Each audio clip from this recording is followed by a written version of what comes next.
Hello friends, today we are starting our first lecture of science for class 6.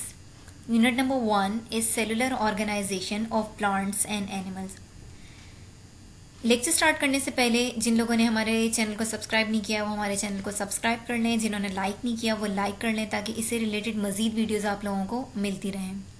So now let's start our first unit, cellular organisation of plants and animals.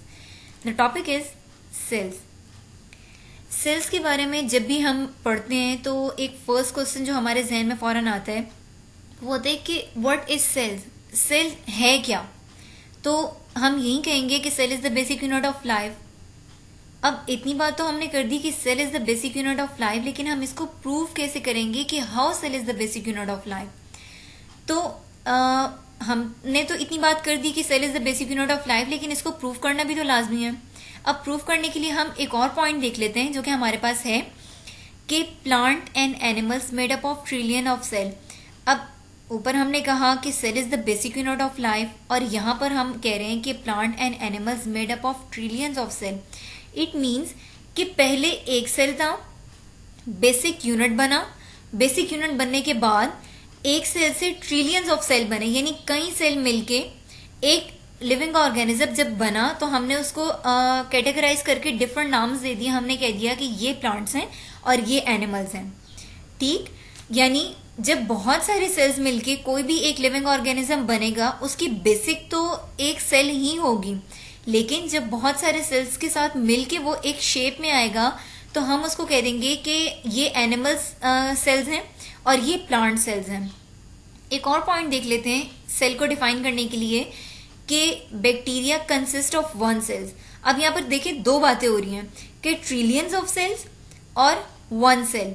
जब बड़े अजसाम होंगे, ज़्यादा बड़े living organisms होंगे तो उनको हम कह देंगे कि वो ट्रिलियंस ऑफ सेल से मिलकर बने हैं. जबकि यूनिसेलुलर यानी एक सेल की बात हो रही है तो हमने कह दिया कि bacteria consist of one cell, यानी सेल बैक्टीरिया हमें आम आंख से नजर नहीं आते.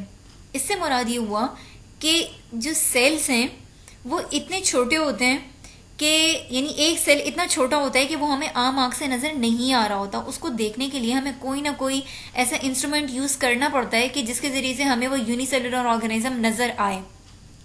यानी इतनी बात हो गई. अब यहाँ पर एक चीज़ जो नोट करने वाली है वो है कि वन सेल, सेल्स की बात हो रही है. हमने कह दिया बेसिक यूनिट ऑफ लाइफ, यानी जो भी एक बैक्टीरिया है या जितने भी लिविंग ऑर्गेनिजम्स हैं वो सेल से मिलकर ही बन रहे हैं.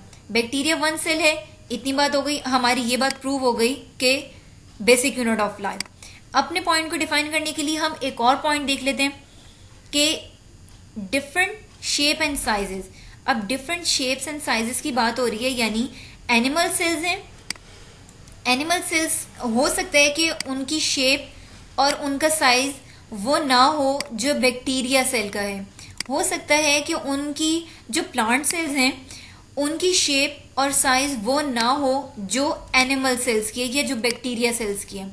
ठीक है, इतनी बात हो गई कि हमने अपने सेल को इस तरीके से डिफाइन कर दिया कि cell is the basic unit of life तो है, लेकिन ज़रूरी नहीं है कि उनकी शेप और उनका साइज जो है वो भी सेम हो या तमाम के तमाम लिविंग ऑर्गेनिजम्स जो हैं वो सेम अमाउंट ऑफ सेल से मिलकर ही बने हों.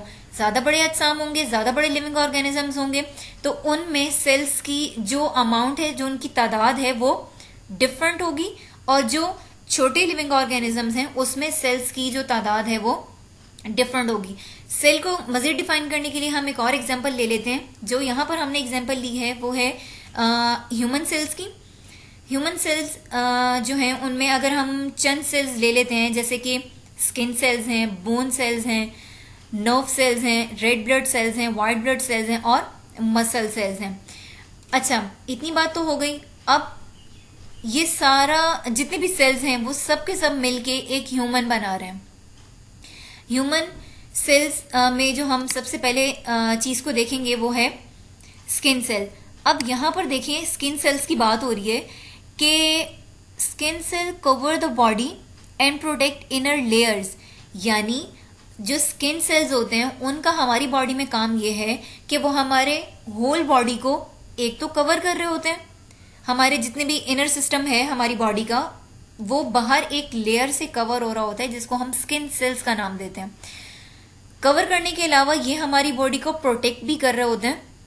जो हमारे बॉडी में इनर लेयर्स होती हैं उनको प्रोटेक्ट कर रहे होते हैं, यानी हमारे सेल्स जो हैं, हमारे इनर सेल्स, जैसे अगर मैं एग्जांपल दूं आप लोगों को कि हमारे हार्ट सेल्स हैं, हमारे स्टमक सेल्स हैं, या और भी बहुत सारे इस तरह की सेल्स जो हमारे इनर सेल्स हैं, उनको स्किन सेल्स कवर कर रहे होते हैं। इतनी बात वाज़ेह हो गई? ओके। दूसरी चीज़ हम देखते हैं वो हमारे पास है बोन सेल्स।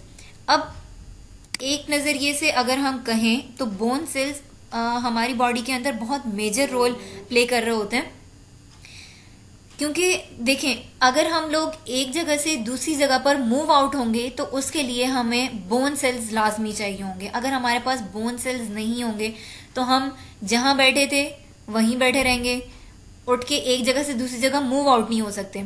तो अब उनका काम भी पढ़ लेते हैं कि यहाँ पर वो हमें क्या बता रहे हैं। वो हमें यहाँ ये कह रहे हैं कि bone cells produce bones and shape and support body, यानी बोन्स भी बनाते हैं बोन सेल्स, और उसके अलावा वो हमारी पूरी बॉडी को शेप देते हैं। शेप किस तरह से दे रहे होते हैं? अगर हम ह्यूमन सेल्स को देखें, अपने आप को देखें, तो हमारे जो फेशियल बोन्स हैं वो अलग होंगी, हमारे हैंड बोन्स, हमारी फिंगर्स वो एक अलग शेप से बनी है, हमारी लेग्स, हमारे आर्म्स, हमारी होल बॉडी जो है वो अलग अलग सेल्स यानी अलग अलग बोन सेल से मिलकर बनी है, मीन्स उनकी शेप अलग अलग है। अब वो सपोर्ट किस तरह से कर रहा होता है? सपोर्ट वो इस तरह से कर रहा होता है कि जैसे अगर हमें कोई चीज़ एक जगह से उठा के दूसरी जगह पर रखनी है तो हम अपने हैंड बोन्स का इस्तेमाल करेंगे, और हम बोन्स को इस्तेमाल करते हुए चीज़ को एक जगह से उठा के दूसरी जगह पर रख देंगे। इसके अलावा जब हमें एक जगह से दूसरी जगह मूव आउट होना है तो हम अपनी लेग्स की बोन्स को इस्तेमाल करेंगे, और हम एक जगह से दूसरी जगह पर मूव आउट बहुत इजीली हो सकते हैं। इतनी बात की समझ आ गई? Okay. The third one is nerve cells. अब नर्व सेल्स का हमारे जिस्म में, हमारी बॉडी में बहुत मेजर रोल है। वो रोल क्या है कि कंडक्ट मैसेजेस। अब कंडक्ट मैसेजेस से तो हमें बात समझ में थोड़ी बहुत नहीं भी आएगी कि कंडक्ट मैसेजेस से यहाँ पर मुराद क्या है। इसको समझने के लिए हम एक एग्जांपल ले लेते हैं।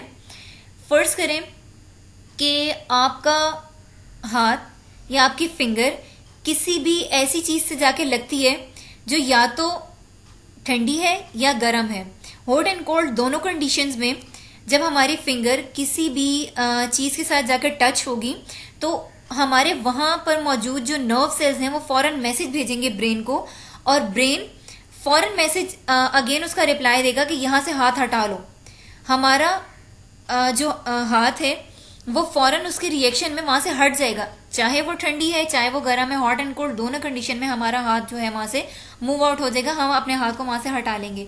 इससे मुराद ये है कि मैसेज कंडक्ट जो नर्व सेल्स हैं वो हमारी whole over the body messages को एक पार्ट से दूसरे पार्ट यानी ब्रेन तक लेकर जाती हैं, ब्रेन से वापस फिर उस पार्ट तक रिप्लाई लेकर आती हैं, ताकि हम उसके रिएक्शन में कोई ना कोई काम इस तरह का कर सकें जिससे हमें प्रोटेक्शन महसूस हो। ठीक। थर्ड पॉइंट हमारे पास है कि रेड ब्लड सेल्स। अब रेड ब्लड सेल्स तो हमारे जिस्म में होते हैं। रेड ब्लड सेल्स भी होते हैं, वाइट ब्लड सेल्स भी होते हैं, प्लेटलेट सेल्स भी होते हैं जो कि ब्लड में होते हैं। अब यहाँ पर उन्होंने बात की है पहले रेड ब्लड सेल्स की, तो रेड ब्लड सेल्स को हम देख लेते हैं कि उनका क्या काम है हमारी बॉडी में। तो वो ये है कि transport oxygen around the body, यानी हमारी होल ओवर द बॉडी वो ट्रांसपोर्ट कर रहे होते हैं ऑक्सीजन को। ऑक्सीजन की तरसील का काम, ऑक्सीजन को एक पार्ट से जब हम इनहेल करते हैं ऑक्सीजन को, तो इनका काम फौरन ये होता है कि ऑक्सीजन को हमारी पूरी बॉडी के अंदर एक एक हिस्से तक पहुंचा दें। ठीक, ये भी अपना काम पूरा कर रहे होते हैं।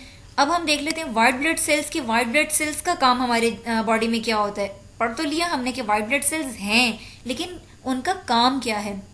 व्हाइट ब्लड सेल्स का काम ये है कि वो फाइट करते हैं against germs that cause disease, यानी वो जर्म्स जो हमारे लिए हार्मफुल हैं, जो हमारी बॉडी को नुकसान पहुंचा सकते हैं, जो कि हमारी बॉडी के अंदर डिजीज कॉज कर सकते हैं। तो ये एज एन फाइटर काम करते हैं हमारी बॉडी के अंदर कि हमारी बॉडी प्रोटेक्ट रहे, हमारी बॉडी को किसी भी किस्म का कोई भी नुकसान ना हो एक्सटर्नल सेल्स की वजह से। तो ये एज एन सोल्जर्स हमारी बॉडी में काम कर रहे होते हैं। ठीक। अब बात कर लेते हैं जी मसल सेल्स की। तो मसल सेल्स हमारी बॉडी में क्या काम करते हैं? हमारी बॉडी में मसल्स होते हैं जो आपने अक्सर नाम सुना होगा, जो ज्यादातर नाम लिया जा रहा होता है बाइसेप्स और ट्राइसेप्स, जो कि हमारे बाजू में होते हैं, हमारे आर्म में होते हैं। वो क्या करते हैं? वो ये करते हैं कि contract and bring about movement, यानी उनकी कंट्रैक्ट और ब्रिंग अबाउट मूवमेंट, यानी वो सुकड़ रहे होते हैं और फैलते हैं। यानी अगर हम अपना आर्म जो है वो बिल्कुल स्ट्रेट कर लेते हैं तो हमारे जो बाइसेप और ट्राइसेप हैं, तो एक मसल रिलैक्स हो जाएगा और एक मसल कॉन्ट्रैक्ट होगा। जब हम अपने आर्म को फोल्ड कर लेंगे तो फोल्ड करने के बाद क्या होगा कि हमारा एक मसल कॉन्ट्रैक्ट हो जाएगा और एक मसल रिलैक्स हो जाएगा। तो यहाँ पर हमने सेल को समझने के लिए कुछ अपनी बॉडी से ही सेल्स को लिया, जो कि स्किन सेल्स थे, बोन सेल्स थे, नर्व सेल्स थे, रेड ब्लड सेल्स थे और व्हाइट ब्लड सेल और मसल सेल्स थे। तो अपने इस टॉपिक को डिफाइन करने के लिए आई थिंक सो इतने सेल्स काफी थे कि सेल्स होते क्या हैं, हम क्यों ये बात कर रहे हैं कि cell is the basic unit of life. So friends, इतनी एग्जाम्पल्स को देखने के बाद आपको ये बात वाज़ेह हो गई होगी, ये बात क्लियर हो गई होगी कि सेल होती क्या है और why cell is the basic unit of life. So इंशाल्लाह नेक्स्ट लेक्चर में किसी और टॉपिक के साथ आपसे मुलाकात होगी, आपसे बात होगी इंशाल्लाह। तब तक के लिए आप इस लेक्चर को देखें, समझें। जो बात नहीं समझ में आती है आप उसे कमेंट में ज़रूर लिखें, ताकि हम उसके ऊपर आपके लिए एक अलग सी वीडियो बना सकें। एक दफ़ा फिर हमारे चैनल को सब्सक्राइब कीजिएगा, लाइक कीजिएगा, ताकि इससे मज़ीद रिलेटेड वीडियोज़ आप लोगों को मिलती रहें। Thank you.